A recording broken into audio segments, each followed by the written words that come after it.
নমস্কার বন্ধুরা, আমার রান্নাবান্না চ্যানেলে তোমাদের সকলকে স্বাগত জানাই। আজ আমি কুমড়ো আলুর একটি তরকারি বানাবো। এই তরকারিটি রুটি পরোটার সাথে খেতে যেমন ভালো লাগবে, ভাতের সাথেও খেতে তেমন দুর্দান্ত লাগবে। রেসিপিটি তোমাদের সম্পূর্ণ দেখার অনুরোধ রইল। আর ভালো লাগলে একটি লাইক, শেয়ার আর সাবস্ক্রাইব করে দেবার অনুরোধ রইল। তার সাথে যারা আমার ফেসবুক পেজ থেকে দেখছো তাদেরও পেজটিকে ফলো করে দিয়ে ভিডিওটি লাইক, শেয়ার করে দেবার অনুরোধ রইল।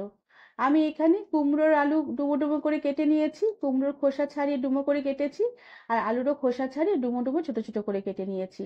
আর সমস্ত সবজিগুলোকে বেশ ভালো করে ধুয়ে নিয়ে আমি জল ঝরিয়ে নিয়েছি। এরপর আমি রান্নাটা শুরু করব। এর জন্য গ্যাসে একটি পরিষ্কার করা বসিয়ে তাতে পরিমাণ মতন তেল বেশ ভালো করে গরম করে নেবার পরে সামান্য পরিমাণে গোটা জিরে আর একটা ছিঁড়ে রাখা তেজপাতা ফোড়ন দিলাম।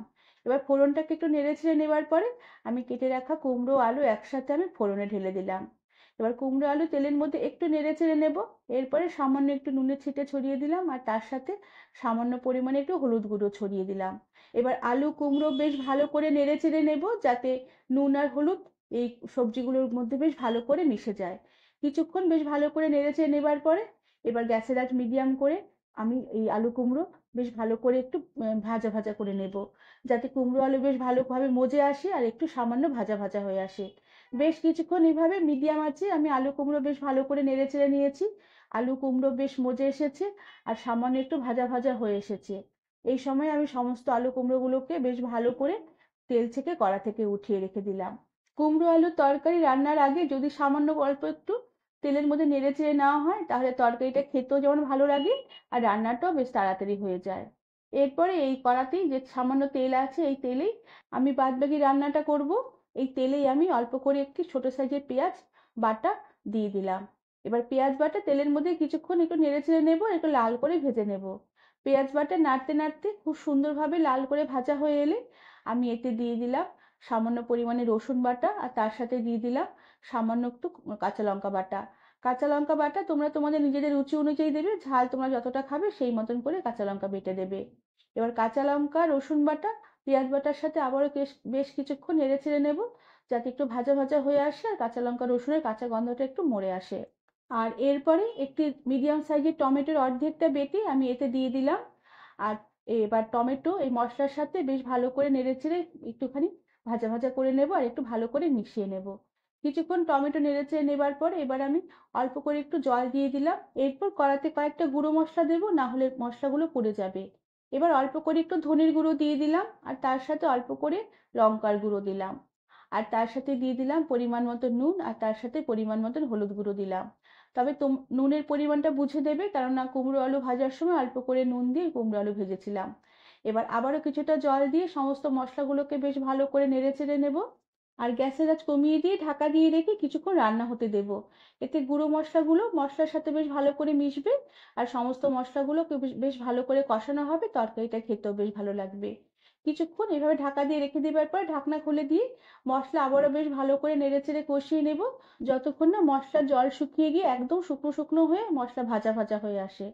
মশলা বেশ ভালোভাবে শুকনো হয়ে ভাজা হয়ে এলে এবার এই মশলাতে ভেজে রাখা কুমড়ো আর আলুগুলোকে দিয়ে দিলাম। এবার কুমড়ো আলু মশলার সাথে বেশ ভালো করে নেড়েচেড়ে মিশিয়ে নেব। সমস্ত কুমড়ো আলু বেশ ভালো করে নেড়েচেড়ে মিশিয়ে নেবার পরে এবার যে বাটিতে টমেটো বাটা তুলে রেখেছিলাম সেই বাটিতে অল্প করে একটু সামান্য জল দিয়ে দিলাম। আর সামান্য পরিমাণে জল দিয়ে গ্যাসের আঁচ কমিয়ে ঢাকা দিয়ে রেখে কিছুক্ষণ আমি এই মশলার সাথে তরকারি রান্না হতে দিলাম। যেহেতু মশলাগুলো ভাজতে ভাজতে একদম শুকিয়ে গেছিল, তাই কুমড়ো আলু মশলার সাথে বেশ ভালো করে নেড়েচেড়ে নিয়ে সামান্য জল দিলে পরে মশলাগুলো কুমড়োর মধ্যে আলুর মধ্যে বেশ ভালোভাবে ঢুকবে আর তরকারিটা খেতেও বেশ ভালো লাগবে, তরকারিটা তাড়াতাড়ি একটু মজেও আসবে। এরপরে আমি আবারও সামান্য একটু জল দিয়ে বেশ ভালো করে নেড়েচেড়ে নিয়ে স্বাদের ব্যালেন্সের জন্য অল্প করে একটু চিনির দানা ছড়িয়ে দিলাম। চিনি এখানে একটু তরকারিতে দিতেই হবে, তবে তোমরা যারা চিনি খেতে অপছন্দ করো তারা মিষ্টির পরিমাণটা কম করে দেবে। যেহেতু কুমড়ো একটু জলীয় সবজি আর কুমড়ো তরকারিতে চিনি দিলে খেতে বেশ ভালোই লাগে। চিনি দিয়ে বেশ ভালো করে নেড়েচেড়ে মিশিয়ে নিয়ে ওপর থেকে কয়েকটা চেরা কাঁচা লঙ্কা ছড়িয়ে দিলাম। এই কাঁচা লঙ্কার গন্ধ তরকারির স্বাদ আরো অনেক গুণ বাড়িয়ে দেবে।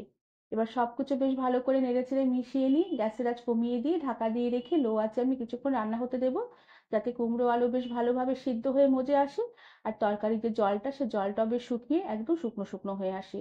কিছুক্ষণ পরে এভাবে ঢাকা দিয়ে রেখে দিবি, রান্না করে নেবার পরে ঢাকনা খুলে দিলাম। দেখো তরকারির জল বেশ অনেকটাই শুকিয়ে এসেছে, আলু কুমড়ো খুব সুন্দরভাবে সেদ্ধ হয়ে গেছে। এবার তরকারি নুনের পরিমাণটা একটু চেক করে নিতে হবে। আর সব শেষে উপর থেকে একটু তাজা ধনেপাতা কুচি উপর থেকে ছড়িয়ে দিলাম।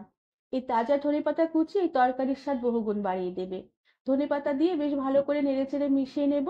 আর গ্যাসের আঁচ এবার বন্ধ করে দেবো আর ঢাকা দিয়ে রেখে কিছুক্ষণ স্ট্যান্ডিং টাইমে রেখে দেবো। এতে তরকারিটা বেশ ভালোভাবে মজবে, ধনেপাতার ফ্লেভারগুলো তরকারির মধ্যে বেশ ভালোভাবে ঢুকে যাবে। কিছুক্ষণ ঢাকা দিয়ে রেখে দেবার পরে আমি এই কুমড়ো আলু তরকারি রেসিপিটি সার্ভ করে দেব। বন্ধুরা, আমার আজকের এই আলু কুমড়ো তরকারি রেসিপিটি আশা করি তোমাদের ভালো লেগেছে। তোমরা রুটির সাথে বা পরোটার সাথে অথবা গরম গরম ভাতের সাথে এভাবে তরকারিটি সহজেই বানিয়ে নিতে পারবে। রেসিপিটি তোমাদের ভালো লাগলে একটি লাইক, শেয়ার আর সাবস্ক্রাইব করে দেবার অনুরোধ রইল। তার সাথে পাশে থাকা বেল আইকনটি প্রেস করে দেবে যাতে আমার সব নতুন ভিডিও নোটিফিকেশন সবার আগে তোমাদের কাছে পৌঁছে যাবে। আজ তাহলে আসি, পরে আবার একটি নতুন রেসিপি নিয়ে দেখা হবে। ধন্যবাদ বন্ধুরা।